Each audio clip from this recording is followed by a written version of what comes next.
everyone. I'm Paul Perrello, and welcome to another edition of the Philly Factor. On our show today, we have an author who joins us. He has connections to LaSalle, which I'll get to in a moment. But let me introduce my guest, Jan Kotouc. Kotouc. Did I get it right? Yes, you got it right.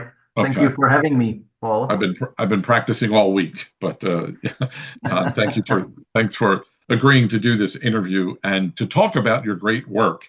Let me just tell the folks here watching a little bit about yourself.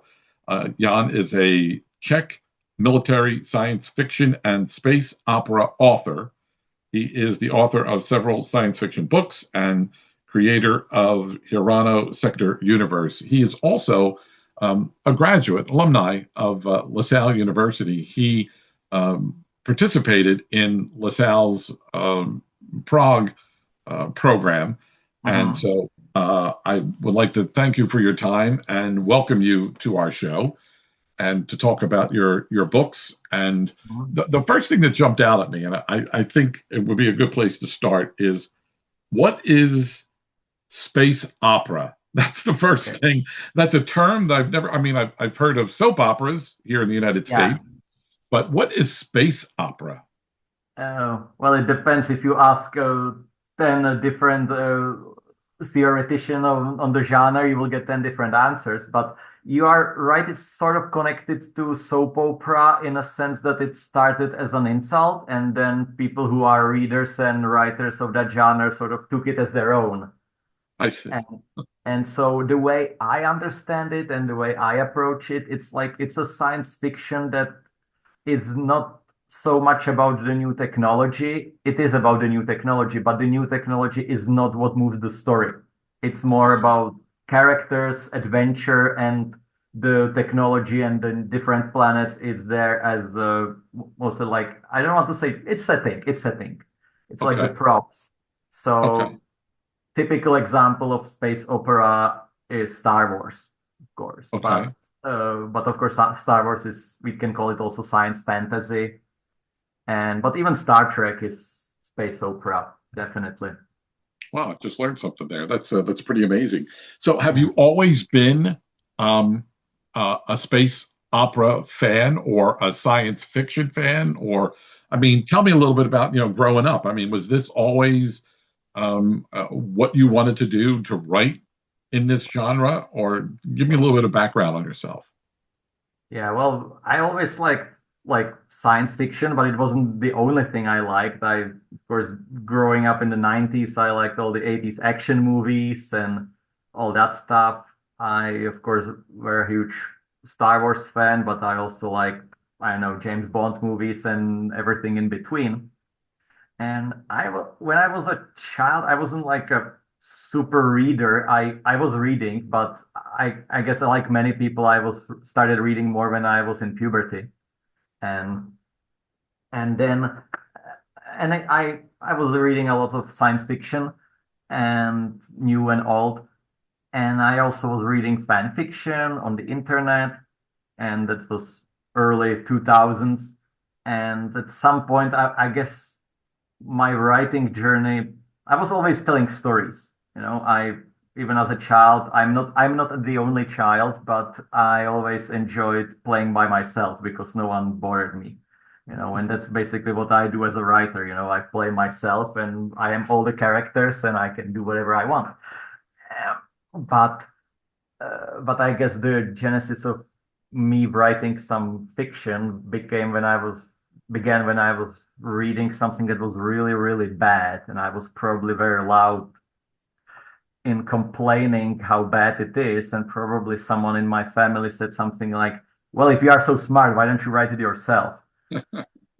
And then I was silent for a long time, and then I quietly went to my room and turned on the computer and I started typing, and yeah, and 24 years later, here I am. Wow. Yeah, to the family member that told you that, be careful what you wish for, because now Jan is a uh, well recognized, popular science fiction and Yeah, space opera fan. Um, yeah. and so, and I know that maybe things are different in the Czech Republic as opposed to America. I mean, and my perspective is only from America, but I know there are so many writers that are out there Hmm. who try their hand at writing, and maybe not necessarily in your genre, but it might be, it could be any type Yeah. of writing that's out there, and it's such an uphill battle. It's such a struggle to get Hmm. recognized, let alone published. So, is it the same way, given where you're from, Jan? Yeah. I would say overall it is similar. Of course, the population is smaller, and so, for example, one thing is especially in science fiction genre, because usually publishing houses they publish one genre, except for the few super big ones which have a huge portfolio. Right. But in this country they sort of they know everyone. They know each other, so you cannot, if you really become an enemy with one publisher, the others will know. But it's not like anything negative. It's mostly have a positive impact. But there is difference that usually in Czech Republic we don't have literary agents because the market is so small.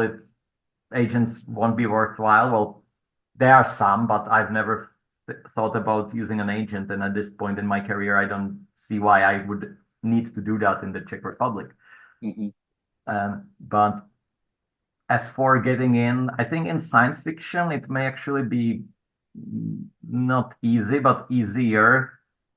Basically, my origin story is that I was writing fan fiction for some time, and then a friend told me, there is this competition called Kyle Čapek's Prize, and you should try to submit some work into it. And if you win, you can get published in an anthology of winning work, etc.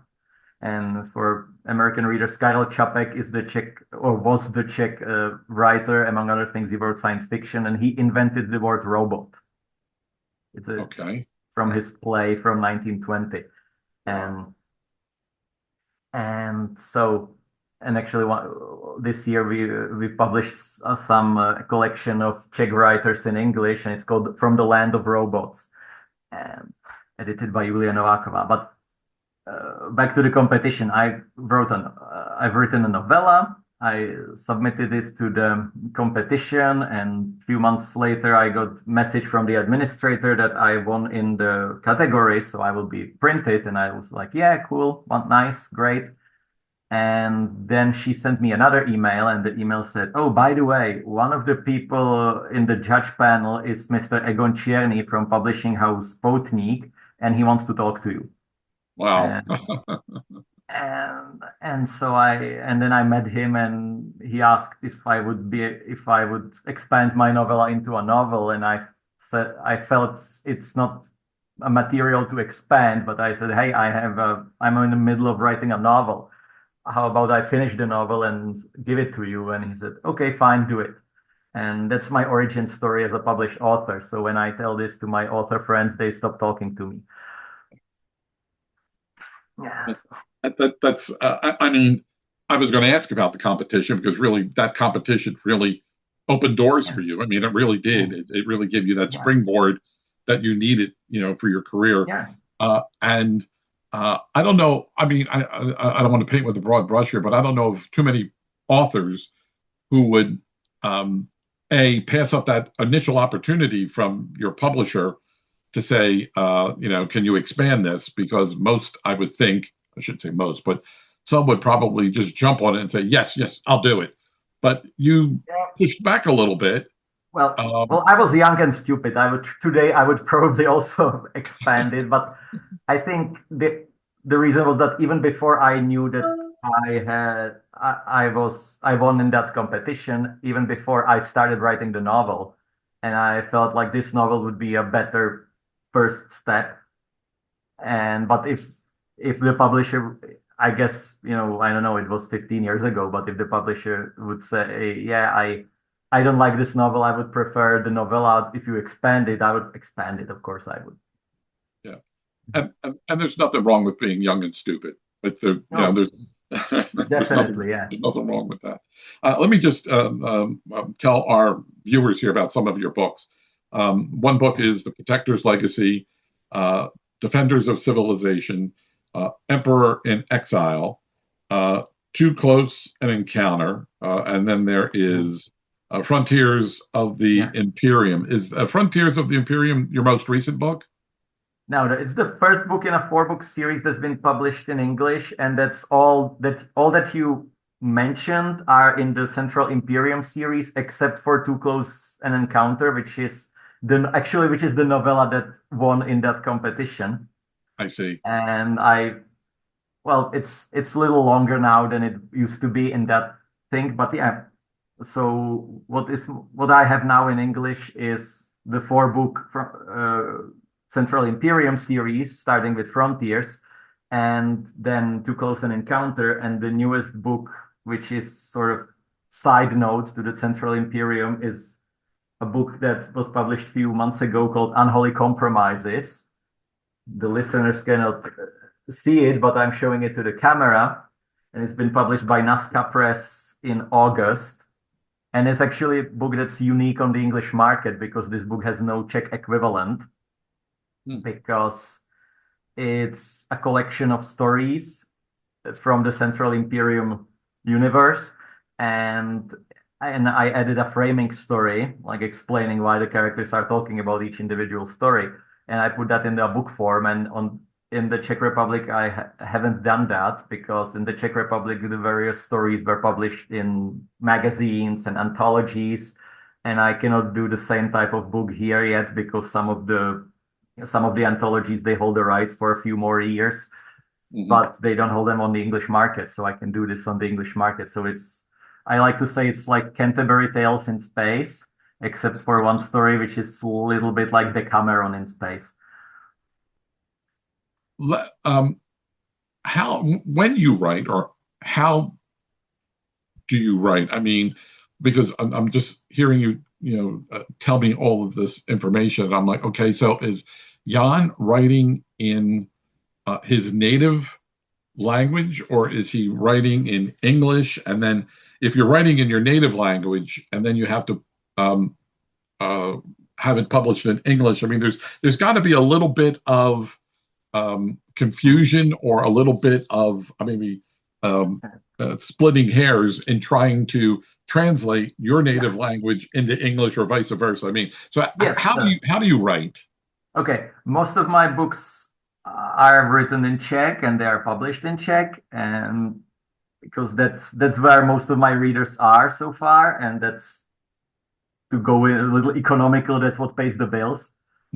Sure. And as for my books in English, most of them, the entire Central Imperium series, it was translated by my translator, who is a wonderful lady, Isabel Stainsby, who is a professional translator from the UK, and she translates from Czech and some other languages. And we met like maybe I think it's 6 years ago, or maybe even 7 years ago, and she's been with me ever since. And we have a wonderful working relationship. And yes, you talked about splitting hair. Yes, sometimes we discuss how to translate something, especially idioms. hmm And if you have like a very specific Czech idiom, do you translate it and explain it, or do you use similar English idiom?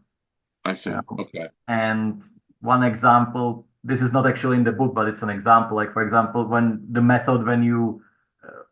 when you reward someone and punish someone in English is called carrot and the stick.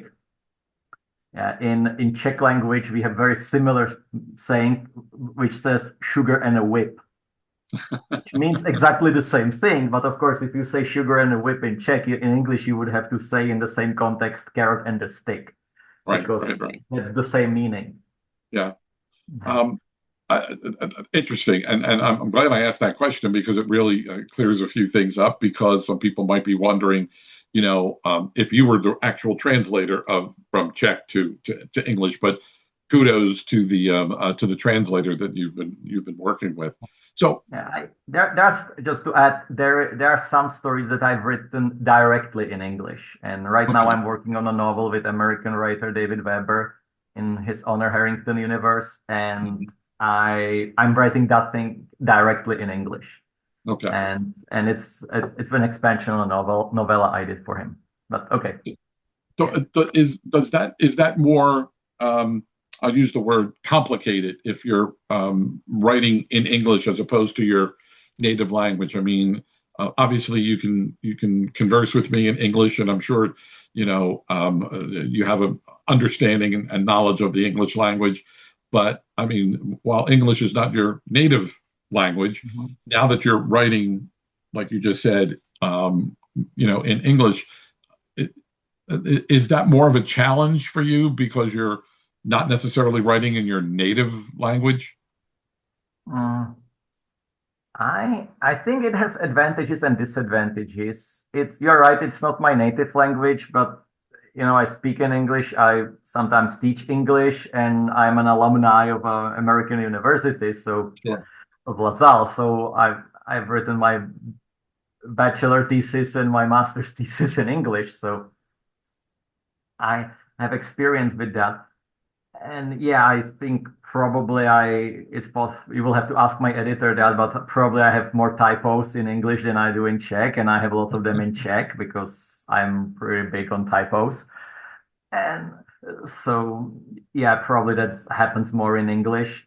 On the other hand, sometimes I feel when I'm writing in English that I get less self-conscious slightly. Like in when you're writing in your native language, you sometimes think like, oh, is this a good word? Shouldn't I use this other word? And you can block yourself irrationally about these small things. And when I do it in English, I do this less. I notice that I do this less because it's a different language, so there's this like extra step. Of course, you have to be able to think in that other language, which I can think in English, but I'm probably not like so I'm not worrying so much over individual words or individual phrases as I do maybe in my native Czech language. Sure. No, I got you. So where do all these characters come from? I mean, where are they living in your head? I mean, it's one thing to sit down and write a story, but with all the books and this universe that you've created, I mean, where do all these characters come from? It, the short answer is it depends. It's different for each character. Some are similar to like other literary characters I've read about. Some just came to me. Some are similar to people I know. Maybe I think Tom Clancy said that the story starts when you ask what if, and then you continue with what then. And it Hmm. goes also with characters. Apart from apart from science fiction, I also write alternative history, which is not translated into English, but I have a series of alternative history, and I have a hero who is like a pilot, and he and I, he has a great man son syndrome. Like his father was a really huge, big deal, but he also knew him as an abusive father, and he lives in an era where that's like not talked about openly. So everyone is admiring his father, and he knew him as the bastard who was abusing him. And I was thinking, okay, that's an interesting character take because he has such baggage with him, and he cannot talk about it to people around him.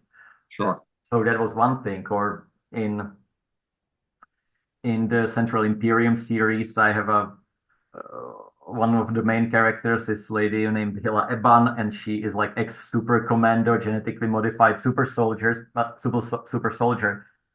But I wanted to avoid some of the typical cliches of that, so I said, well, in the movies you always have the old soldier who is now on a farm and farming or something. So I said, well, when she finished her career, she went on to study journalism because why not?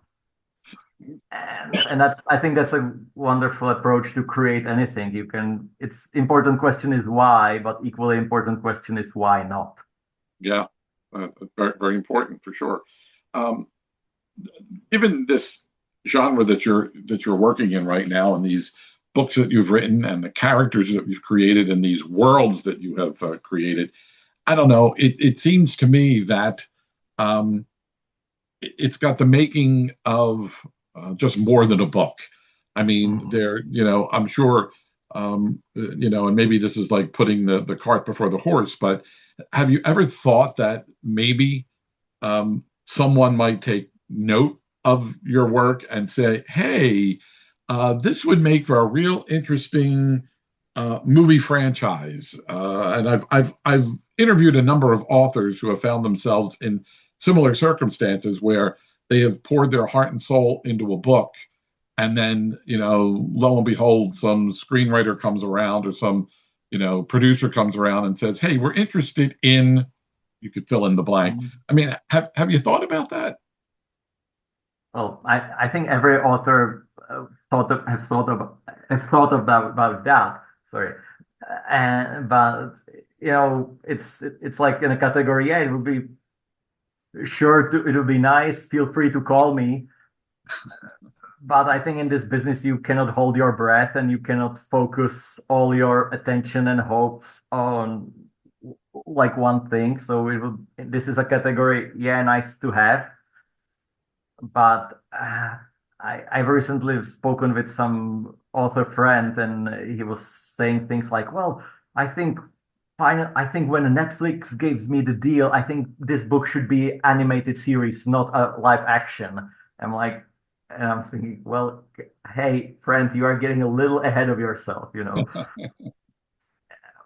Yeah. So yeah, of course it would be nice, like, and yeah, movies, everything.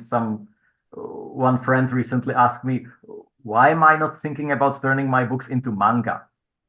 And I Mm. think, hey, the Japanese publishers are free to call me. I'm not stopping them. Yeah, yeah. Um, when you were growing up, I mean, given your success now, and looking at the books and the novellas that you've Mhm. written, I mean, growing up, did in your wildest dreams, did you ever think that that this was a possibility? I mean, everybody will say, yeah, I knew at the age of 4 that I was going to be a best-selling author or whatever. I mean, but seriously, did you ever imagine yourself being where you are right now and writing these magnificent books that you're writing? No, I probably imagine myself as a storyteller in some shape or form, and but at some point uh, when I was moving from fan fiction to like writing my own stories, I probably thought, yeah, it would be nice if I publish this in a book or if this story come out as a book, but I probably didn't imagine where I'm to be where I am right now. But I always try to like snowball everything. So yeah, I'm looking at the immediate goal, and when I achieve that, I look at the next immediate goal. I rather than like focusing on everything that may happen in 20 years, well, go step by step. But yeah, so not sure if that answers your question, but yeah, Oh, I was looking at short-term goals, but yeah, at some point when I started writing my own fiction, I figured out, yeah, book is something I would definitely want, and then be able to support myself by writing. That was a huge deal, or at least the majority of my income comes from writing, which is a huge sure. deal, Yep. especially in the Czech Republic with the population small, the size of Michigan, so.